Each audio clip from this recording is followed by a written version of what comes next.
जय हिंद दोस्तों, स्वागत है आपका रैंकर टीम यूट्यूब चैनल पर। आज फिर हम स्टार्ट करते हैं अपनी लूसेंट बुक सॉल्यूशन की क्लास। ठीक है, ये क्लास आपकी परीक्षा के लिए बहुत ही इम्पोर्टेंट है। ठीक है, ये प्रत्येक दिन आपको रात 8 बजे हमारे रैंकर टीम यूट्यूब चैनल पर अपलोड कर दी जाती है। ठीक है, तो स्टार्ट करते हैं। आज हम डिस्कस करेंगे वैदिक संस्कृति यानी कि वैदिक काल से जितने भी जो सवाल हैं उनको हम डिस्कस करेंगे। ठीक है, ये बहुत ज़्यादा महत्वपूर्ण टॉपिक है, परीक्षा में बहुत प्रश्न पूछे जाते हैं। ठीक है, हम सिंधु सभ्यता के डिस्कस कर चुके हैं। आज का हमारा टॉपिक है वैदिक काल। ठीक है, तो वैदिक काल की बात करें तो वैदिक काल का जो टाइम पीरियड था वो क्या था?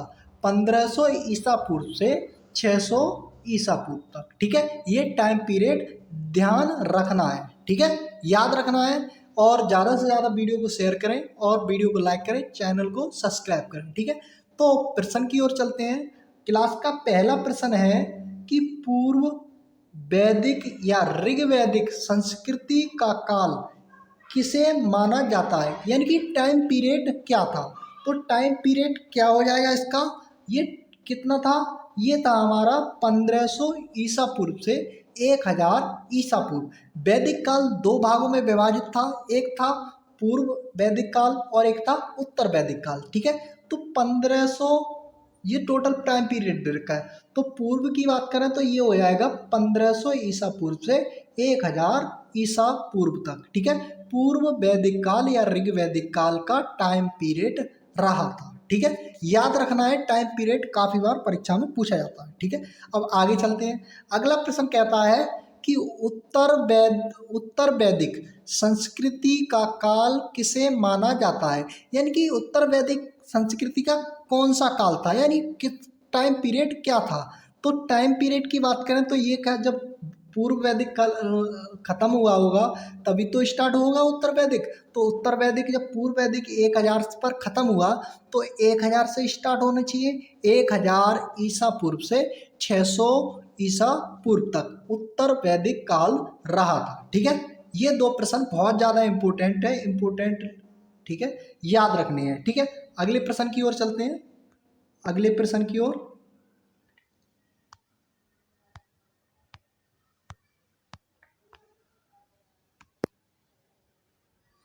इसको सेट कर ले रहे हैं। ठीक है,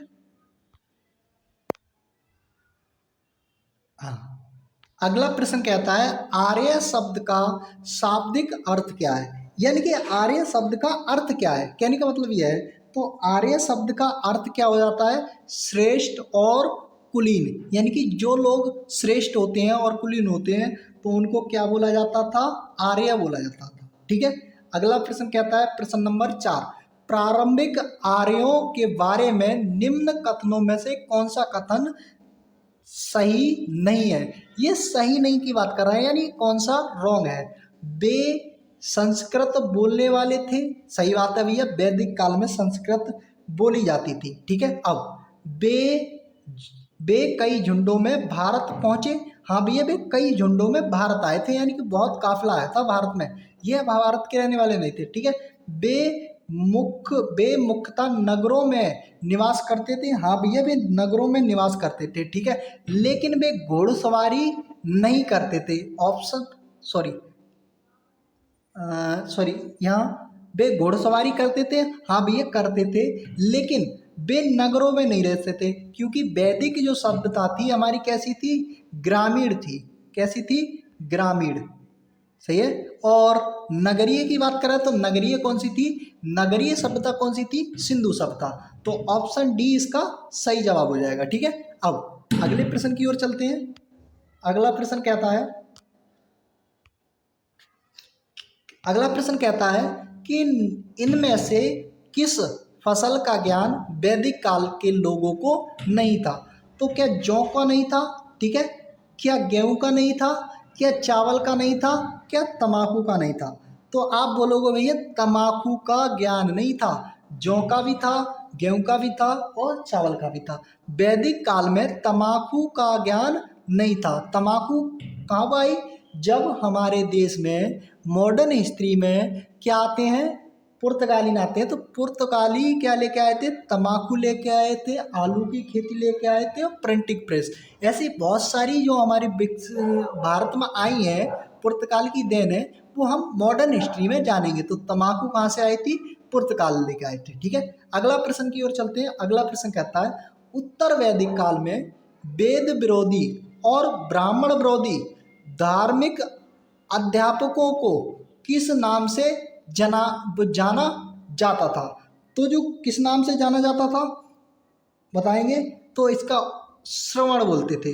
क्या बोलते होते उन्हें? श्रवण। ठीक है, ऑप्शन बी इसका सही जवाब हो जाएगा। ठीक है, अगले प्रश्न की ओर चलते हैं। अगला प्रश्न कहता है, वैदिक गणित का महत्वपूर्ण अंग है, यानी कि वैदिक गणित का जो महत्वपूर्ण अंग है वो क्या है? क्या शतपथ है, क्या अथर्ववेद है, या छठोगत उपनिषद है, या शुल्ब सूत्र है?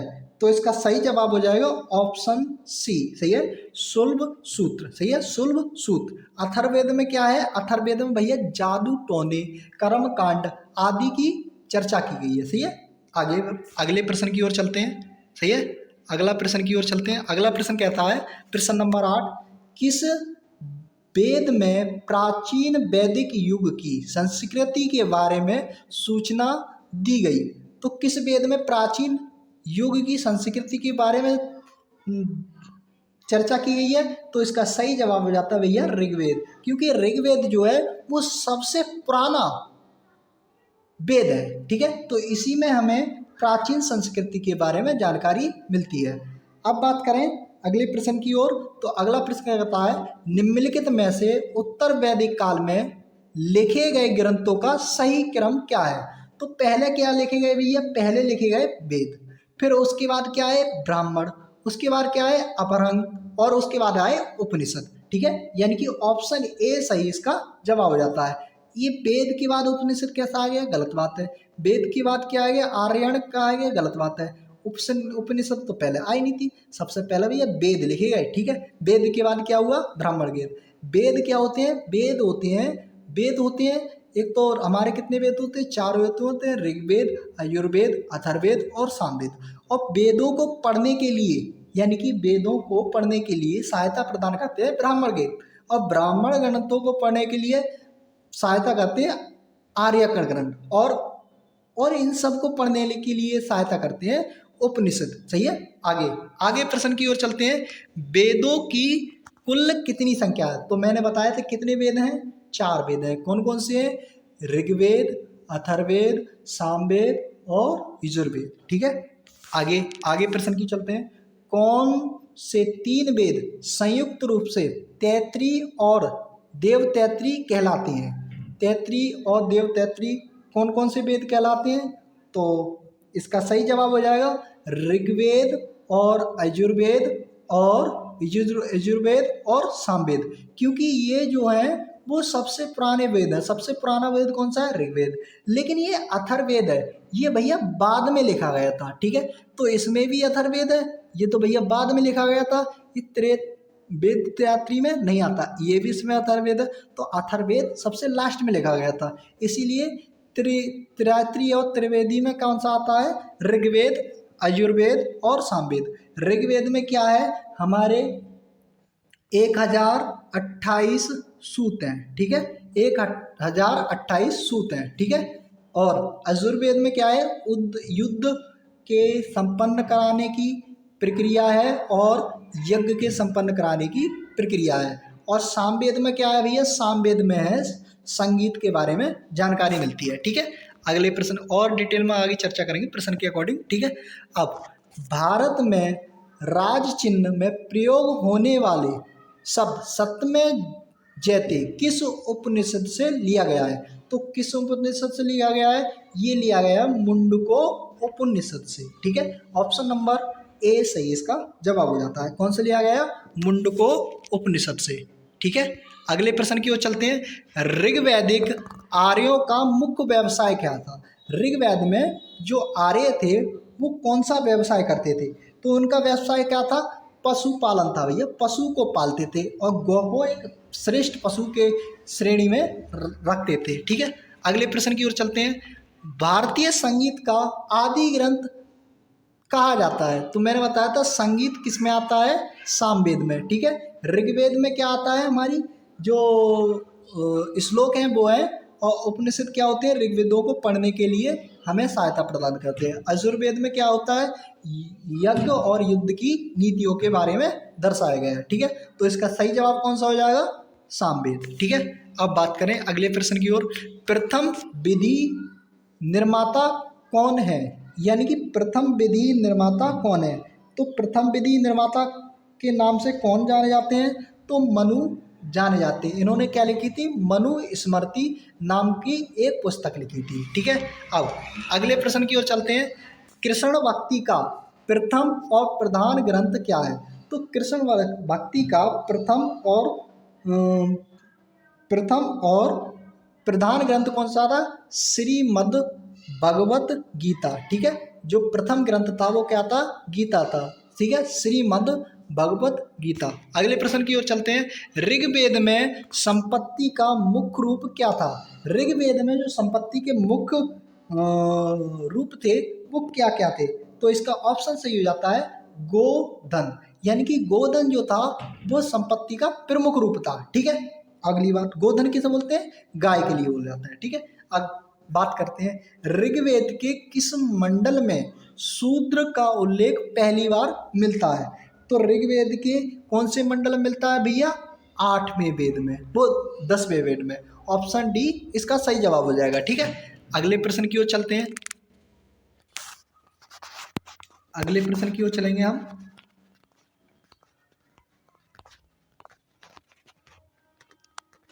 अगला प्रश्न कहता है कि प्राणों की संख्या कितनी है? तो प्राण कितने हैं हमारे, 18। प्राण कितने हैं, 18। पुराण कितने हैं हमारे, 18। और वेद कितने हैं भैया, वेद बोलोगे भैया 4, ठीक है। हमारे दो क्लियर हो गए, प्राण कितने हो गए 18, वेद कितने हो गए 4, सही है। आगे जैसे जैसे याद रहेंगे, हमारे उपनिषद कितने हैं, उपनिषद है हमारे 108, ठीक है। और वेदांग कितने हैं, वेदांग हो जाएंगे हमारे 6, उपनिषद कितने हो जाएंगे 108, ठीक है। लेकिन मान्यता प्राप्त अभी वर्तमान में कितने हैं, 12, ठीक है, ये ध्यान रखना है, ठीक है। अब अगले प्रश्न की ओर चलते हैं। वैदिक धर्म का मुख्य लक्षण इनमें से किसकी उपासना था? यानी कि वैदिक धर्म के जो लोग थे वो किस धर्म को, वो किसकी उपासना करते थे? तो इसका सही जवाब हो जाएगा ऑप्शन ए, प्रकृति की। वो किसकी उपासना करते थे, प्रकृति की उपासना करते थे, ठीक है। अब अगले प्रश्न की ओर चलते हैं। किस देवता के लिए ऋग्वेद में पुरंदर यानी कि किलों को जीतने वाला राजा का शब्द प्रयोग हुआ है? तो पुरंदर किसे बोला गया, पुरंदर भैया बोला है किसे, इंद्र को। और इन्हें किले को जीतने वाला देवता भी बोला जाता है, सही है। अब अगले प्रश्न की ओर चलते हैं। शुल्ब सूत्र किस विषय से संबंधित है? तो शुल्ब सूत्र की पिछले सवाल में चर्चा की थी, किससे संबंधित है भैया, गणित से संबंधित है, मैथ से संबंधित है, ठीक है। अब अगले प्रश्न की ओर चलते हैं, ठीक है। अगले प्रश्न की ओर चलते हैं। अगला सवाल कहता है, सॉरी ये हमारा शुल्ब सूत्र है वो किससे संबंधित हो जाए, ये प्रश्न थोड़ा रॉन्ग हो गया है। ये हमारे गणित में पढ़ता है एक सब्जेक्ट ज्योमेट्री, ठीक है, यानी कि ज्योमेट्री उससे संबंधित है। गणित का ही एक मुख्य भाग होता है ज्योमेट्री, सही है। जैसे हमारी अंक गणित होगी, ज्योमेट्री हो गई, और बीज गणित होगी, उसी तरह से एक होता है हमारा ज्योमेट्री। तो ज्योमेट्री का जो शुल्ब सूत्र है उसके बारे में इस ग्रंथ में जानकारी मिलती है, लेकिन किसका है ये, गणित का ही है, ठीक है। अगला प्रश्न कहता है, अस्तोमा सदगमम कहाँ से लिया गया है? ये एक वाक्य है, ये कहाँ से लिया गया है? तो इसका सही आंसर हो जाएगा ऑप्शन ए, ऋग्वेद से लिया गया है, सही है। अब अगले प्रश्न की ओर चलते हैं। आर्य भारत में बाहर से आए और सर्वप्रथम बसे थे, तो ये कहाँ बसे थे? इसका सही जवाब हो जाएगा, कहाँ बसे थे, पंजाब में बसे थे। आर्य जो थे वो बाहर से आए थे, लेकिन बसे कहाँ थे, वो पंजाब में बसे थे, ठीक है। अब अगला प्रश्न की ओर चलते हैं। इसमें क्या है, हमें मिलान करना है। सूची एक में क्या दे रखा है, वेद, और इसमें क्या दे रखा है, यज्ञकर्ता। ठीक है, अब हमें क्या करना है, इसको मिलाना है और हमें आंसर कूट में देना है। ABCD जो नंबर दे रखे हैं उसमें देना है। अब ऋग्वेद, ऋग्वेद के जो यज्ञकर्ता को क्या बोलते हैं, होत बोलते हैं। सही है, ऋग्वेद के यज्ञकर्ता को क्या बोलते हैं, यो होत। ठीक है, यजुर्वेद के को क्या बोलते हैं, अद्युर। सही है, और सामवेद को क्या बोलते हैं, उद्गाता। सही है, और अथर्ववेद के क्या बोलते हैं, ब्रह्मा। ठीक है, यानी ऑप्शन ए इसका सही जवाब हो जाएगा। ठीक है, याद रखने ये चारों ऑप्शन, 4 सवाल बन सकते हैं हमारी परीक्षा में, 4 सवाल बन सकते हैं इसमें, बहुत ज़्यादा इंपॉर्टेंट है। ठीक है, अब अगले प्रश्न की ओर चलते हैं। वेदों को अपरुष्य क्यों कहा गया। सही है, तो इसका सही जवाब हो जाएगा एक, क्योंकि वेदों की रचना देवताओं के द्वारा की गई। वेदों की जो रचना है वो देवताओं के द्वारा की गई, इसे इसे इसीलिए से क्या बोला जाता है, अपरुष्य। सही है, अगले प्रश्न की ओर चलते हैं। वैश्विक दर्शन, वैश्विक दर्शन का प्रतिपादन है। तो वैश्विक दर्शन का प्रतिपादक कौन थे, इसका सही जवाब हो जाएगा ऑप्शन सी, उल्लुक कर्णाद। क्या थे, कर्णाद। ठीक है, उल्लुक कर्णाद। अगले प्रश्न की ओर से मीमांसा, मीमांसा या फिर पूर्व मीमांसा दर्शन के प्रतिपादक कौन थे। तो दर्शन के जो मीमांसा और पूर्व मीमांसा के प्रतिपादक कौन हो जाएंगे, ये भैया हो जाएंगे हमारे जैमिनी। कौन हो जाएंगे, जैमिनी। बहुत ज़्यादा इंपॉर्टेंट है ये प्रश्न, याद रखने हैं आपके। वेदांत एवं उत्तर मीमांसा दर्शन के प्रतिपादक कौन थे, तो ये हो जाएंगे अपने बद्रायण। और पूर्वी मीमांसा के कौन हो जाएंगे, जैमिनी। उत्तरी मीमांसा के कौन हो जाएंगे, बद्रायण। ठीक है, ऋग्वेद का कौन सा मंडल